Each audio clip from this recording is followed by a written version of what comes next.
অনেকক্ষণ ধরে ওয়েট করছি, 10 মিনিট হয়ে গেল, এইমাত্র ট্রেন এলো। তো ট্রেন 10 মিনিট লেট করেছে।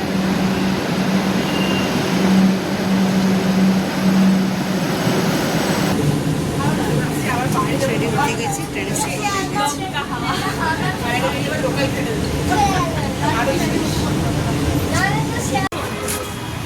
আমি এখন রবীন্দ্র সদনে পৌঁছেছি। কালকে তো এখানে কবিগুরুর জন্মদিন উপলক্ষে বিশাল আয়োজন হয়, এখানে কয়েকদিন ধরেই চলে সেই আয়োজন। তো এখানে রবীন্দ্রনাথ ঠাকুরের স্মৃতি, রবীন্দ্রনাথ ঠাকুরের আবিষ্কার, রবীন্দ্রনাথ ঠাকুরের কবিতা, রবীন্দ্রনাথ ঠাকুরের সাহিত্য চারিদিকে ছড়িয়ে আছে।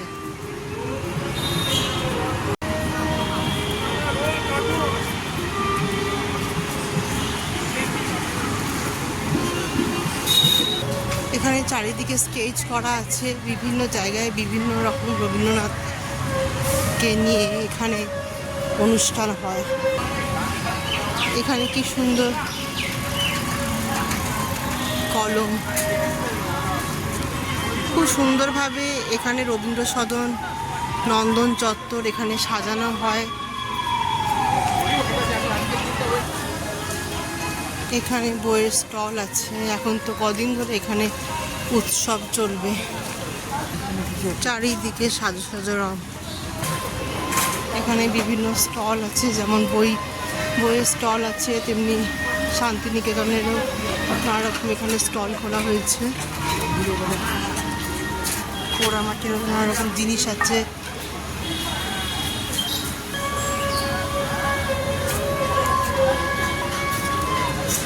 চারিদিকেই হচ্ছে রবীন্দ্রসঙ্গীত বাজছে।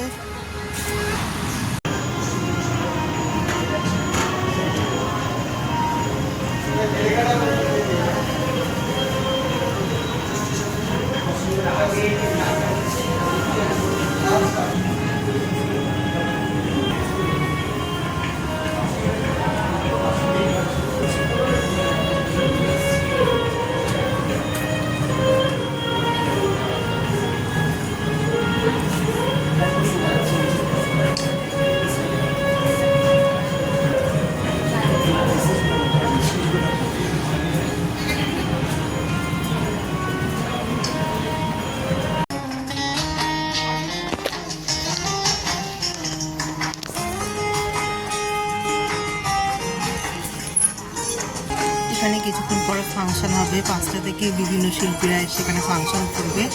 আমি এখন শিশির মঞ্চতে আছি, এখনও তো জায়গাটা ফাঁকা আছে সিটগুলো, কিন্তু কিছুক্ষণের মধ্যেই ভর্তি হয়ে যাবে। এখানে রবীন্দ্র জয়ন্তী উৎসবে বিভিন্ন রকমের এখানে প্রোগ্রাম হয়, এখন চলবে 7 দিন ধরে তো চলবেই। এখানে বিভিন্ন শিল্পীরা এসে এখানে পারফর্ম করবে।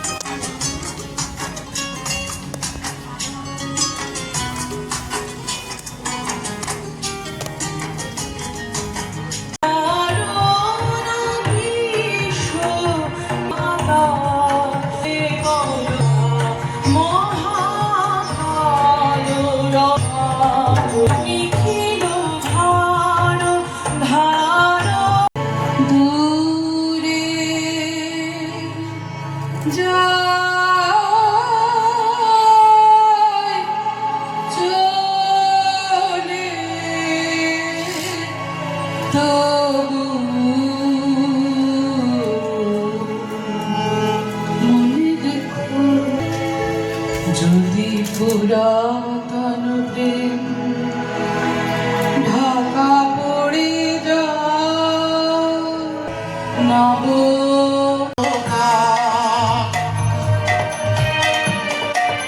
কাহার ভেসে পড়ে সোনার ঘাটে আলোক ধরে, কাহার ভেসে গেলে তরে সোনার ঘাটে আলোক ধরে। উষা কাহার উষা কাহার আশিস বহি হলো আধার পাকে সূর্য ওঠা সফল হলো।